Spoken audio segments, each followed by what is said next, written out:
Hi everybody, and welcome on a Tuesday to our edition of WLAF and Channel 12 News. La Follette City Council is closing in on passing a balanced budget. A heat wave is expected to develop by the end of the week. Terry's Pharmacy is moving some dirt. Now we've got these stories and more to tell you about coming up on our news right here, right now.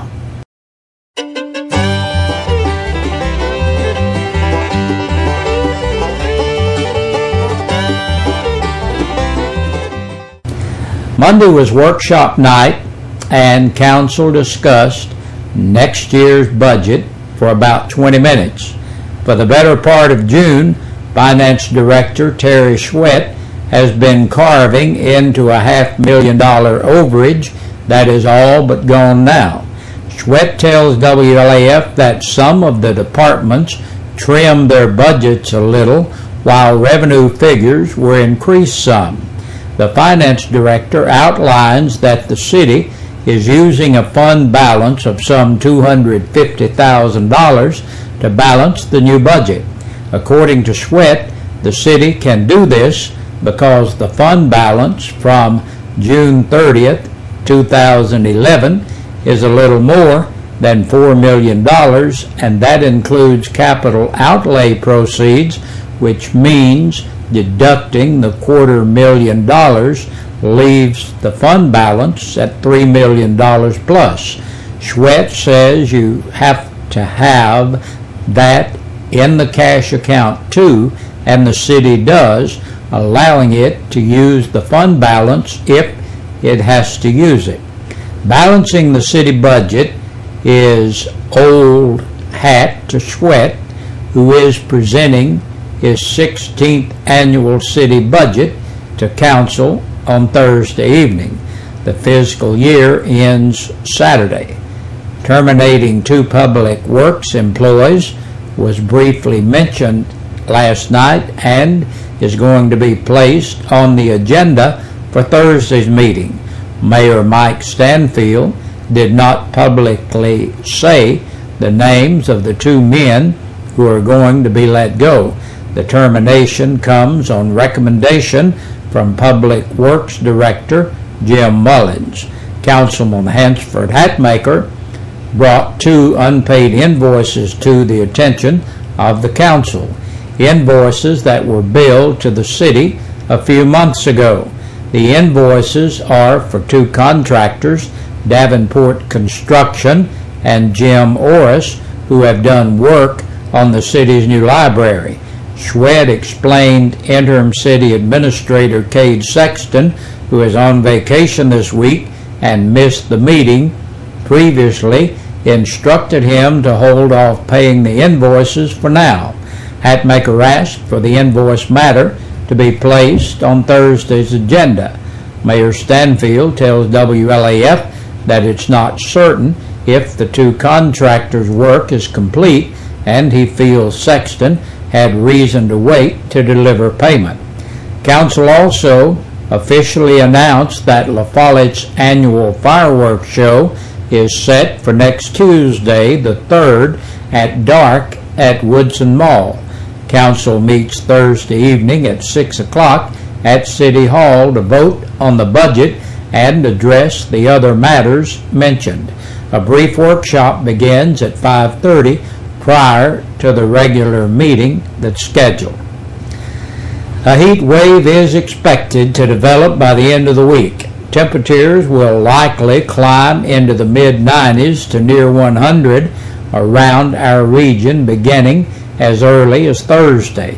Moisture is also increasing, and with the combination of hot temperatures and high humidity levels come oppressive heat indexes, also known as the feels-like temperature.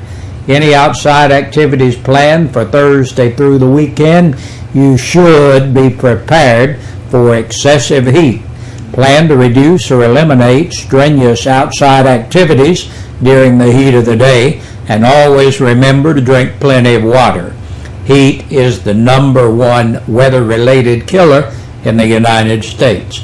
resulting in hundreds of fatalities each year.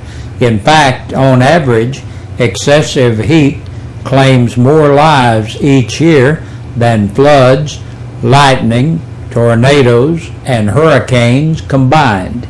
In the disastrous heat wave of 1980, more than 1,250 people died.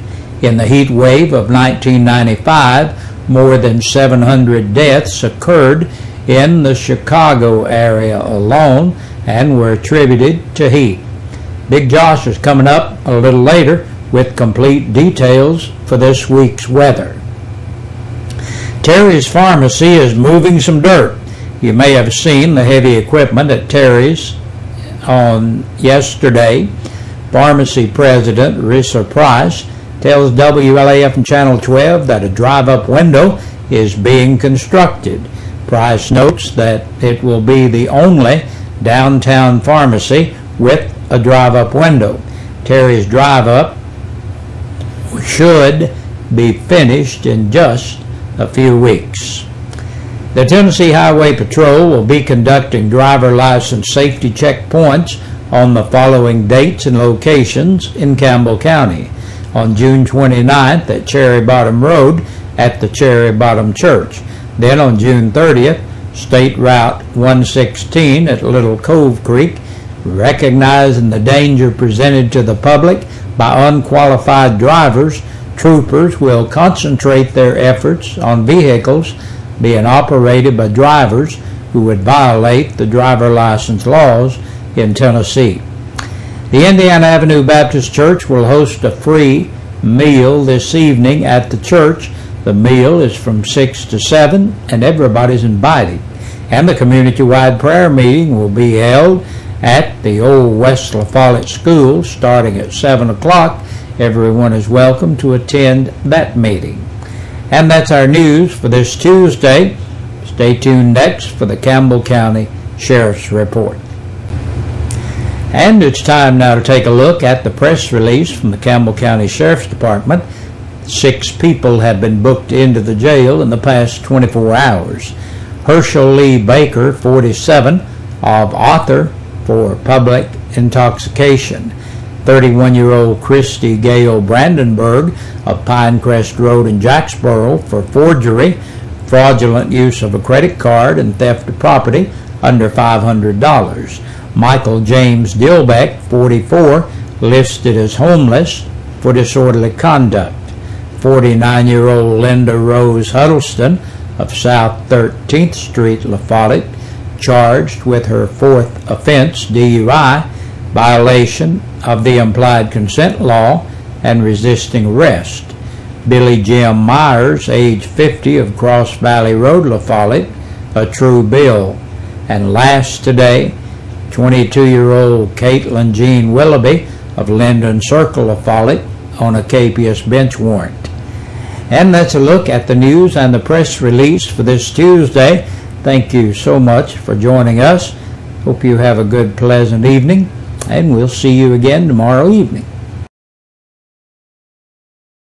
We sing happy birthday to you, and may all your dreams come true. Happy, happy birthday. Oh, this is your birthday song. Oh, Celebration all night long.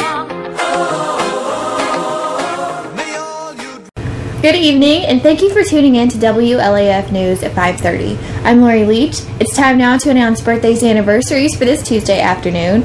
It's all brought to you by Eastside Pizza and Deli, located in the Food Lion Shopping Center. We'd like to wish a very happy birthday to Cassie Hill, Sandra Chapman, Nancy Norton, who turned 81 years old today, Marcus Nash, who turned 31 years old today, Alan Nash, who turned 64 years old today, and Diane Davis, who's celebrating her 61st birthday today. Everybody just mentioned is now qualified to win a dinner for 2 from Eastside Pizza and Deli. Now, we usually mention anniversaries too, but no one is celebrating a wedding anniversary today. So let us know who's celebrating a birthday or anniversary in your world. Just call us at 562-1450. That's it for birthdays and anniversaries. Thanks for joining us this evening. We invite you to stay tuned. Your news continues after this.